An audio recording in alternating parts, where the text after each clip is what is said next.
Mari kita bersatu di dalam doa. Bapa kami yang di sorga, dikuduskanlah namamu, datanglah kerajaan-mu, dan jadilah kehendak-mu di bumi sama seperti di sorga. Berilah kami pada hari ini makanan kami yang secukupnya, dan ampunilah kami akan kesalahan kami, seperti kami juga mengampuni orang yang bersalah kepada kami. Dan janganlah membawa kami ke dalam pencobaan, tetapi lepaskanlah kami daripada yang jahat, karena Engkau yang punya kerajaan, dan kuasa, dan kemuliaan sampai selama-lamanya. Dalam nama Tuhan Yesus Kristus, kami berdoa dan mengucap syukur. Haleluya. Amin.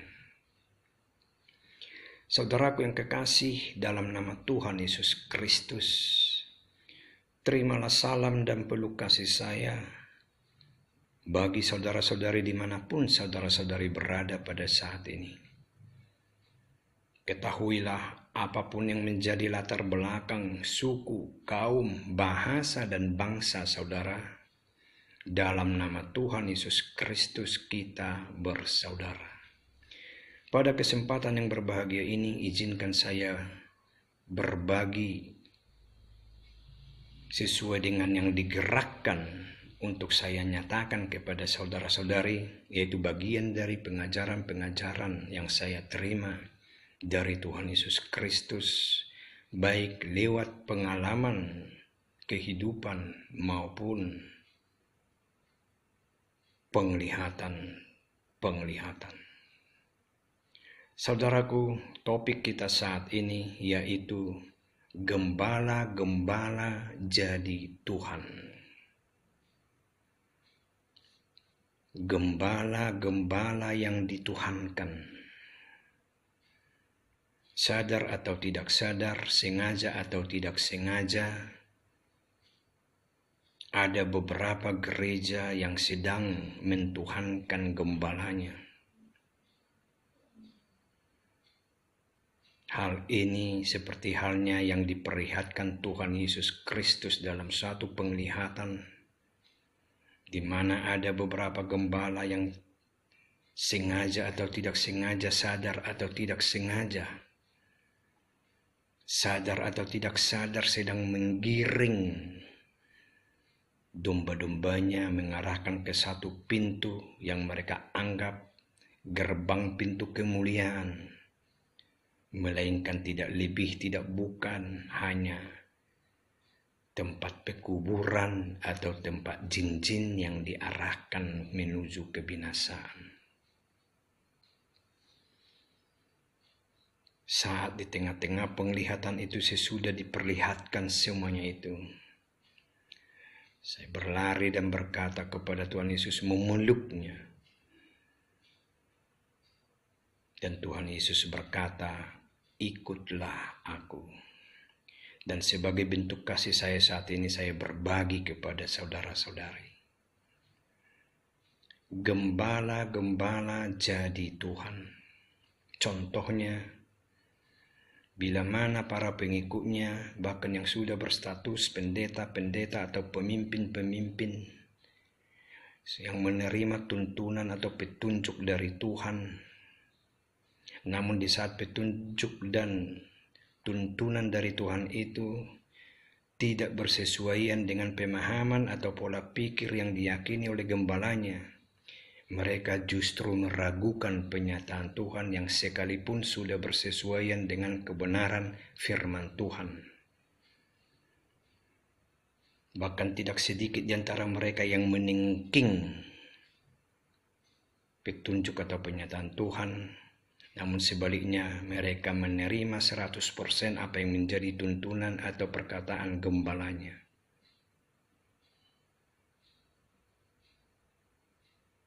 Mereka lebih tunduk kepada gembalanya. Dan mereka justru mempertanyakan, meragukan, bahkan menengking penyataan atau tuntunan Tuhan. Mungkin mereka memiliki pemahaman dan berpikir seperti hal-hal seperti itu. Mungkin mereka mencoba tunduk dan taat seperti ketaatan kepada pemimpin adalah bagian dari firman Tuhan. Mungkin mereka membaca beberapa bagian firman Tuhan yang mencoba menguatkan pemahaman mereka. Padahal saudaraku, seperti yang sering saya perkatakan, jikalau sesuatu firman Tuhan itu masih belum menguatkan atau belum dapat saudara pahami, sandingkan dengan kebenaran firman Tuhan yang lain sehingga lebih mudah untuk membuat saudara paham.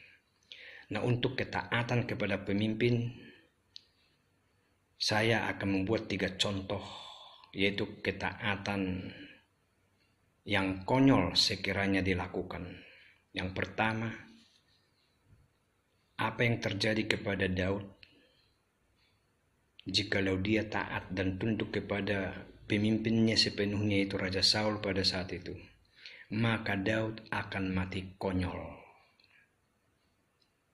Daud akan mati konyol jika Daud taat atau tunduk sepenuhnya kepada pimpinannya Raja Saul pada saat itu. Yang kedua, apa yang terjadi kepada Daniel, Sadrak, Mesak, Abednego sekiranya mereka tunduk dan taat kepada pimpinannya, kepada rajanya pada saat itu. Khususnya Sadrak, Mesak, Abednego, maka mereka tidak akan mengalami kemuliaan Tuhan dalam api itu. Dan Daniel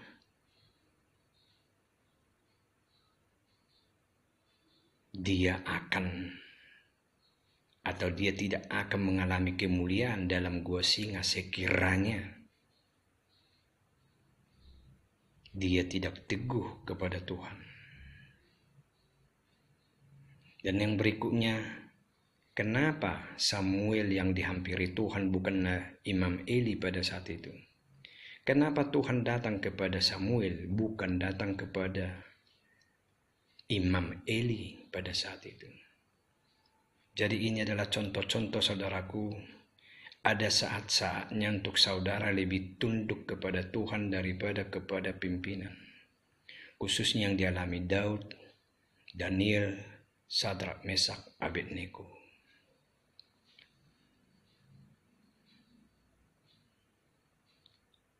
Tentu saja Tuhan tidak menginginkan umatnya mati konyol, saudaraku. Karena itu mintalah hikmat bijaksana yang daripada Tuhan. Dan tempatkanlah Tuhan di atas segala-galanya, termasuk daripada di atas gembala saudara. Tidak cukup bagi kita suatu saat nanti jikalau dimintakan pertanggungjawaban atas apa yang kita lakukan. Sehingga kita akan berkata, bukan saya Tuhan, gembala saya yang berkata seperti itu. Berarti gembala saya yang salah, bukan saya Tuhan. Kita tidak bisa berkata seperti itu.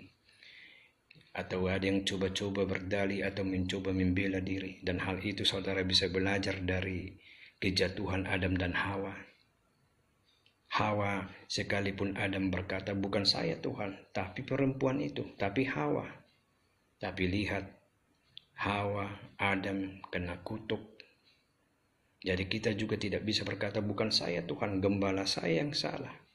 Saya sudah berkata-kata kepada gembala saya seperti tuntunan dan petunjuk Tuhan. Tapi dia tidak terima dan dia menyuruh saya yang lain.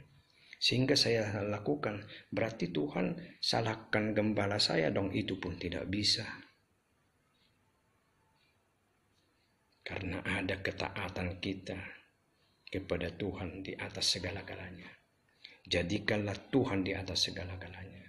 Jikalau saudara diperhadapkan pada satu posisi harus memilih taat kepada Tuhan atau taat kepada gembala, pilihlah taat kepada Tuhan. Sama yang seperti yang dialami Sadrak, Mesak, Abednego.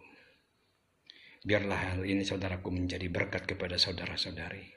Dan bersyukurlah seperti yang firman Tuhan katakan, aku menegur dan menghajar orang-orang yang kukasihi, karena itu relakanlah hatimu jikalau saudara ada di posisi itu. Sadar dan bertobatlah. Tuhan Yesus Kristus memberkati.